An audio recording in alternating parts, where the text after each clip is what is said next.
नंदुरबार शहरातील हल्ला प्रकरणी जिल्हा पोलीस अधीक्षकांनी पत्रकार परिषदेत दिली माहिती।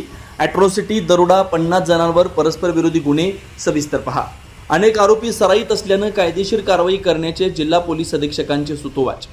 नंदुरबार इथं पालिकेच्या उपनगराध्यक्ष पदाच्या निवडीनंतर शिवसेना शिंदे गटाचे माजी आमदार श्रीत चौधरी यांच्या घरावरील हल्ल्यानंतर नंदुरबारमध्ये खळबळ। एकूण 5 गुन्हे दाखल। माजी आमदार श्रीत चौधरी यांच्यावर दरोडा आणि अॅट्रॉसिटीचा गुन्हा दाखल।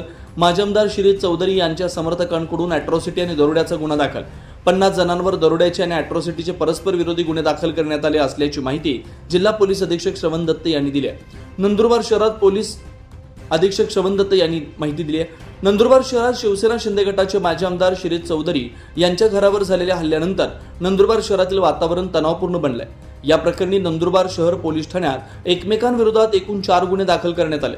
मिरवणुकीदरम्यान झालेल्या वादाप्रकरणी पोलिसांकडून स्वतंत्रपणे 1 गुन्हा दाखल करण्यात आला।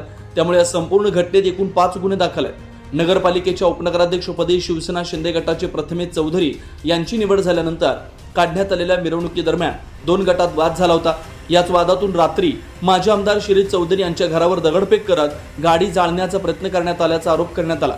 या प्रकरणात आतापर्यंत 5 आरोपींना अटक करून त्यांना न्यायालयासमोर हजर करण्यात आले। न्यायालयाने त्यांना पोलीस कस्टडी सुनावली। दोन्ही गटांनी दाखल केलेल्या तक्रारींमध्ये जवळपास 50 जणांविरोधात दरोडा आणि अॅट्रॉसिटी अंतर्गत गुन्हे दाखल करण्यात आले। या घटनेतील अनेक आरोपी सराईत गुन्हेगार असल्याची माहिती, त्यांच्या गुन्हेगारी पार्श्वभूमीची सखोल चौकशी केली जाणार आहे। वारंवार गुन्हे करणाऱ्या आरोपींवर कायदेशीर आणि कडक कारवाई करण्यात येणार असल्याची माहिती जिल्हा पोलीस अधीक्षक श्रवण दत्त यांनी प्रसार माध्यमांशी बोलताना दिली आहे। नमस्कार, मी श्रवण दत्त, पोलीस अधीक्षक नंदुरबार। दिनांक 10 तारीख रोजी एक नगरपालिकाचे निवडणुकाचे नंतर उपनगराध्यक्षची पद निवड झाल्याने एका पक्षाची मिरवणूक चालू होती। त्या मिरवणूकमध्ये समोरचे जे काही गटाचे लोक होते आणि जे विजयी गट होते त्या दोघांमध्ये भांडणामुळे एक किरकोळ घटना घडली होती। त्यानंतर त्याच दिवशी रात्री पुन्हा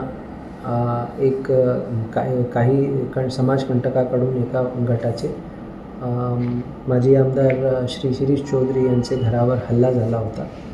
या हल्ल्याच्या अनुषंगाने आणि दिवसामध्ये जी घटना घडली त्या अनुषंगाने एकूण 4 गुन्हे दाखल करण्यात आले। दोन्ही पक्षाचे 2-2 क्रॉस ऑफेन्सेस असे 4 ऑफेन्सेस दाखल करण्यात आले। त्यानंतर एक पोलिसांतर्फे सकाळी जी घटना घडली होती त्या घटनेमध्ये दोन्ही पक्षांनी आपली तक्रार न दिल्यामुळे जे काही घटना घडली त्याची कॉग्निझन्स घेऊन सिटी पोलीस स्टेशन नंदुरबारमध्ये गुन्हा नोंदवण्यात आला होता।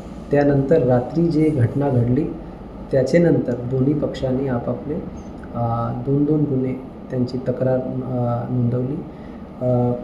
दोन्ही गुन्ह्यामध्ये 310 भारतीय न्यायसंहिता डकैतीचे कलम व इतर अन्य कलम लावण्यात आले।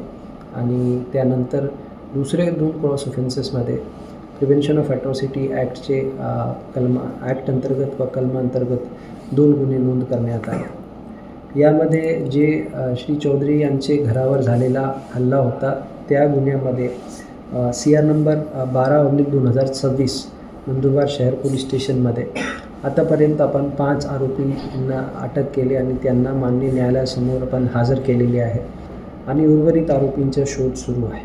24 लाईव्ह महाराष्ट्र न्यूजसाठी योगेश पवार, नंदुरबार।